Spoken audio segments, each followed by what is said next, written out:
최근 서해에 독도라 불리는 경렬 비열도가 중국에게 넘어갈 뻔한 어이없는 상황이 알려졌습니다.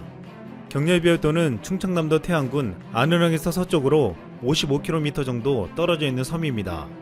이 섬은 우리나라 가장 서쪽에 위치한 땅으로 수백 년 된 동백나무 군락을 비롯해 다양한 생물종이 서식하고 주변을 황금어장으로 불리우는 수산자원의 보고입니다. 또한 중국과 영해를 구분하는 하나의 기점이 되어 우리나라의 제공권에도 중요한 바다의 국경입니다. 이 때문에 대한민국의 최동단에는 독도가 있다면 최서단에는 경렬 비열도가 있다고 말해왔습니다. 이 섬은 북경렬비도를 중심으로 동쪽과 서쪽에 하나씩 3개의 섬이 모여 열도를 이뤘습니다. 그런데 북경렬비도만 공유지이고 동서경렬비도는 개인 소유의 땅입니다. 이 점을 알고서 중국에서는 어이없는 시도를 해왔습니다.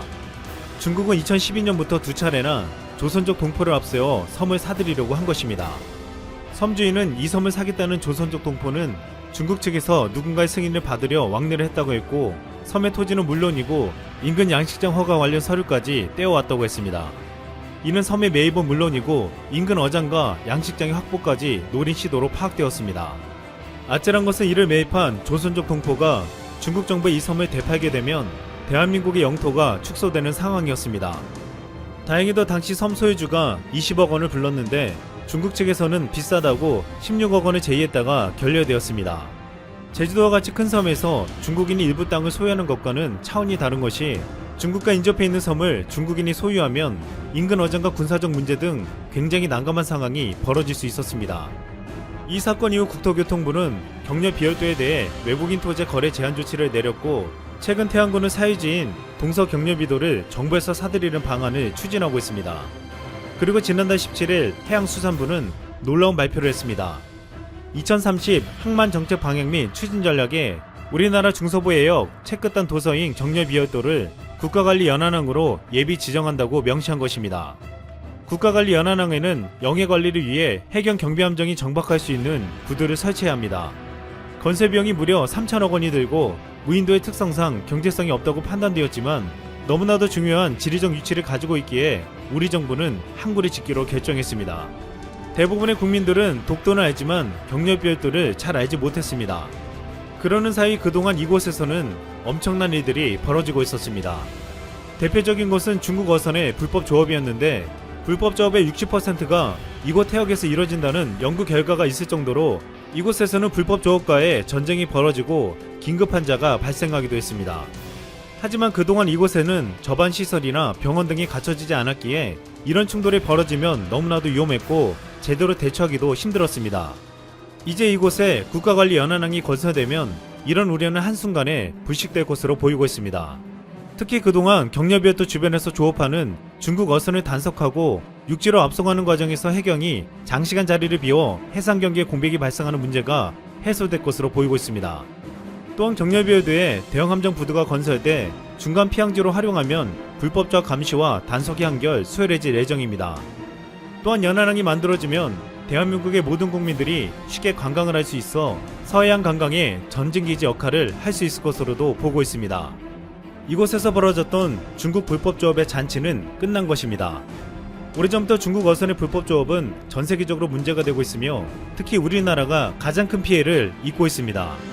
국제 비영리 단체 글로벌 어로 감시에 따르면 국제 연구팀은 한국 지역에서 잡히는 오징어가 2003년 이후 80%가 줄어들었다면서 이것은 중국의 불법 조업 때문이라고 했습니다. 또한 최근 연평도의 꽃게 어획량은 중국 어선의 불법 조업 때문에 10년 전에 3분의 1 수준으로 떨어졌는데, 꽃게철이 되면 서해는 전쟁터를 방북해 하고 있습니다. 수백 척씩 떼를 지어 불법 조업하는 중국 어선 무리를 우리 해경이 물대포를 쏴 쫓고 있지만 이를 비웃듯 중국 어선들은 물러서지 않고 있습니다. 이에 우리 해경은 앞으로 공용화기, 즉 기관총도 적극 사용하기로 했습니다. 지난 10월 기동전단을 구성한 해양경찰이 일주일간 700여 척을 퇴거 조치했고, 지난달 12일 전북군사해양경찰서에 따르면 해경은 지난 한 달 동안 어청도 북서쪽 100에서 140km 인근 해상에서 불법 조업한 쌍끌이 중국 어선 1,800여 척을 내쫓았다고 했습니다. 한국은 중국 정부에게 요청해 한중 어업지도 단속 실무회의를 통해 불법 조업 근절을 위한 노력을 강화하기로 했습니다. 이로 인해 중국 측은 한중 잠정 조치 수역 등의 해경 함정을 상시 배치하여 순시를 강화하고 자국 어업인에 대한 홍보 교육을 강화하기로 했습니다. 그동안 중국 정부가 암묵적으로 불법 조업을 묵인해줬다는 비판이 제기되어 왔고, 동해뿐만 아니라 전 세계적으로 비판이 거세어지자 중국도 자국 내 조업을 관리하라는 것으로 보이고 있습니다. 중국은 그동안 우리의 영해뿐만 아니라 부동산까지 침범하며 큰 피해를 줬습니다. 중국 국적자들은 2017년부터 국내 아파트를 마구 사들였습니다. 중국인들은 올해 5월까지 13,573건을 취득하여 무려 이조 1,691억 원어치를 산 것으로 드러났습니다. 또한 중국인들은 올해 들어 우리나라 땅을 집중적으로 사들인 것으로 집계되었습니다. 올해 1월부터 6월 동안 중국인이 보유한 국내 토지는 전년 말 대비 2.6%나 증가했습니다. 홍콩 사우스 차이나 모닝포스트는 지난 10월 국내 각종 부동산 규제가 쏟아진 올해에도 중국 보호들이 서울의 고급 아파트를 덥석 매입하면서 집값을 떠받치고 있다고 보도했습니다. 실제로 전문가들은 이것이 국내 부동산 가격의 급격한 상승에 일조했으며 정부의 정책 효과에도 부정적인 영향을 미쳤다고 보고 있습니다. 이 같은 사실이 공론화되자 늦었지만 우리 국회에서 지난 1일 이 같은 무분별한 외국인 투자를 제한하는 법안이 발의되었습니다. 법안에는 외국인이 보유하는 부동산을 매각하는 경우 양도소득세 비과세 혜택을 배제하고 부동산 취득에 있어 상호주의 규제를 강화하는 내용이 담겨 있습니다. 국민들의 요구가 강력해진 만큼 이번 법안은 반드시 통과되길 바라고 있습니다. 최근 중국은 약 4년 만에 한국 게임에 대한 한한령을 풀고 국내 게임사 컴투스에 게임 판호를 내줬습니다. 이것은 시진핑 중국 국가주석의 방한을 앞두고 국내 게임 업계에 대한 보이지 않는 제재가 풀린 것이 아니냐는 전망이 나오고 있습니다. 중국은 2017년 3월 한반도 사드 배치 뒤로 4년 가까이 한국 게임에 대한 판호를 발급하지 않았습니다. 한국 게임 학회장인 유정현 중앙대 경영학부 교수는 중국의 계산된 행동으로 본다고 진단했습니다. 유 교수는 조 바이든 미국 대통령 당선인의 취임 이후 한미일 동맹이 공고해지는 상황에 불안감을 느낀 것 같다면서 우리나라 한한령을 해제할 수 있다는 시그널을 주고 반응을 보려는 것이라고 설명했습니다. 아직 국내 게임업계는 좋아하기는 이르다며 중국의 조치를 경계하고 있습니다. 최근 미국뿐만 아니라 중국은 호주, 인도와도 극심한 갈등을 겪고 있습니다. 중국은 호주에 대해서 집중적인 경제보복을 감행하며 타격을 주었는데, 최근에는 호주 군인이 어린아이를 위협하는 사진 합성으로 호주 전역을 발칵 뒤집히게 만들었습니다. 이에 열받은 호주 언론은 합성이 필요없는 사진으로 맞대응했습니다. 호주 총리는 사과를 요구하며 해당 이미지는 가짜이고 호주군에 대한 끔찍한 비방이라며 중국은 부끄러워한다고 말했습니다. 중국은 호주의 사과 요구에 부끄러워야 할 것은 중국이 아니라 호주라고 반박했습니다. 이 같은 중국과 호주의 진흙탕 싸움에 호주, 프랑스, 뉴질랜드는 연합전선을 만들었습니다. 영국 파이낸셜 타임즈는 중국의 호주산 와인에 대해 200%가 넘는 반덤핑 관세를 물리자 지금 전 세계에서 호주산 와인을 마시자는 캠페인이 불고 있다고 했습니다. 이렇게 전 세계에 적이 되고 있는 중국은 우리나라의 관계를 개선하려는 의도를 보이고 있습니다. 우리 정부는 더 이상 중국과의 외교에서 끌려다니지 않고 중국을 통해 실리를 챙겨나가는 전략을 세워가고 있습니다.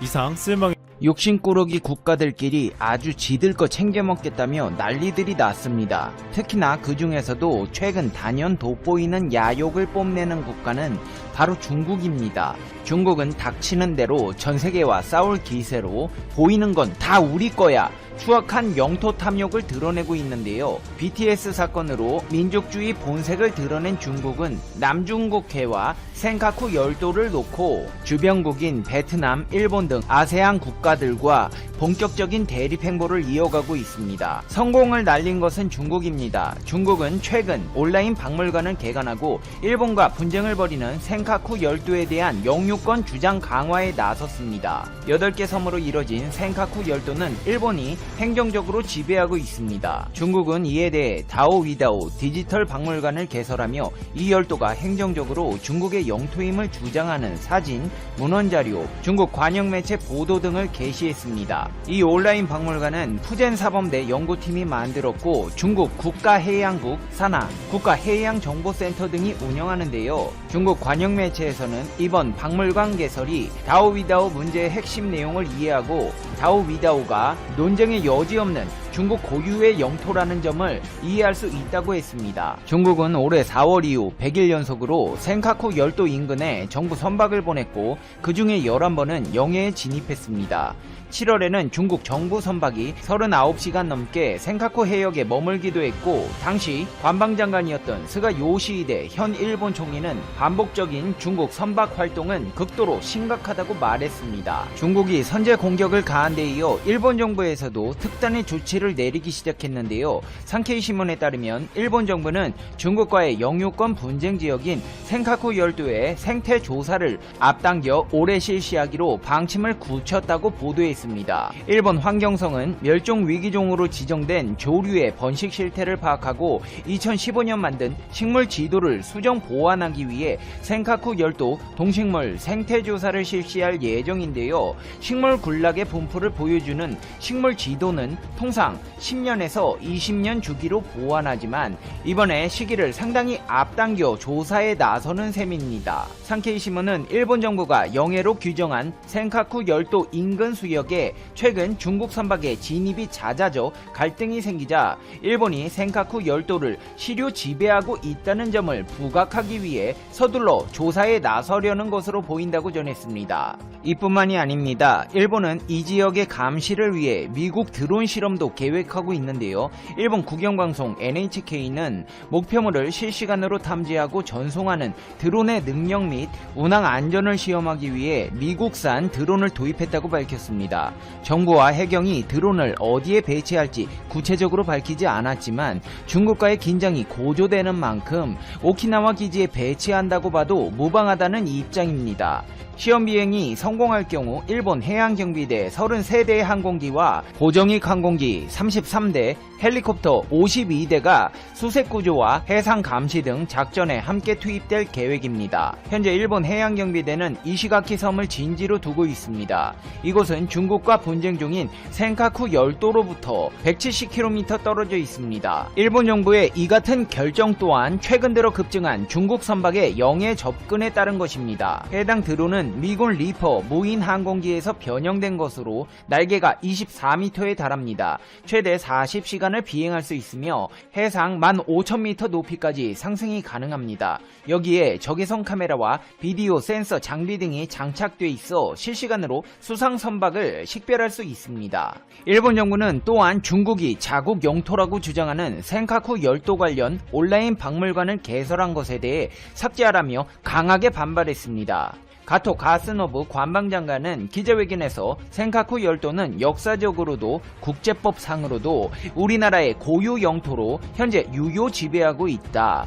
우리나라 고유 영토인 센카쿠 열도에 대해 중국 측이 웹사이트를 만들 입장은 아니라고 생각한다. 독자적 입장에 근거한 중국의 주장은 전혀 받아들일 수 없다. 따라서 일본은 중국의 온라인 박물관 개설을 포함한 도발을 외교 루트를 통해 항의했으며 웹사이트에 삭제를 요구했다고 밝혔습니다. 일본의 중국 대리기는 또 있습니다. 일본 정부가 내년부터 중국 유학생에 대한 비자 심사를 엄격하게 할 것이라는 입장을 표명한 것입니다. 일본 정부는 2021년부터 중국 유학생 비자 발급과 관련해 꽤 까다로운 심사를 하기로 발표했습니다. 일본 국가안전보장국이 외무성, 법무성, 경제산업성, 방위성 등 각 부문과 이른바 의심스러운 인물에 대한 정보를 공유하며 이들에 대해선 비자 발급을 거부할 수 있다고 발표한 것인데요. 그 대상국은 중국 등의 국가라고 해 중국이 타겟이라는 점을 명확히 밝혔습니다. 중국인을 가려받는 이유가 무엇인고 하니 국가 안보와 관련된 첨단 기술이 중국 유학생 등에 의해 누설되는 걸 막겠다는 취지라고 밝혔습니다. 일본 외무성은 중국인을 가려받는 조치에 대한 비자 심사 강화를 위해 2억 2천만엔 약 24억 2천만원의 예산을 별도로 배정하기로 하며 발빠르게 움직이고 있습니다. 경제산업성도 18억 7천만엔 약 205억 5천만원의 거금을 일본 기업이나 대학에 지원해 이들이 갖고 있는 첨단 군사기술이 해외로 유출되는 걸 막는데 쓰게 할 예정이라고 밝혔습니다. 이 같은 일본의 중국인 규제 조치는 마치 최근 최근의 미국의 정책을 보고 있는 듯합니다. 미국은 이미 지난달 9일 천여 명의 중국 국민에 대해 기술 절취 등의 이유로 비자를 취소했으며 또 안보 위험이 있는 중국 학생과 연구 인력의 미국 유입을 잠정적으로 중단한다고 밝힌 바 있습니다. 일본 정부의 요청에 따라 7월 말까지 중국을 떠나겠다고 신청한 일본 기업은 1,700여 개에 이릅니다. 중국에게 빼앗겨온 기술들을 원천 봉쇄하고 미국과 호주에서 일어난 중국 유학생의 과학기술 절취 사건을 타산지석 삼아 중국과의 무역전쟁에서 승리를 거두겠다는 분석입니다. 사실 아베 정권 때만 해도 시진핑 중국 국가주석의 방일이 예정되어 있었고 일본 입장에서도 도쿄올림픽을 성공적으로 개최하기 위해 중국에 우호적인 제스처를 보내왔습니다.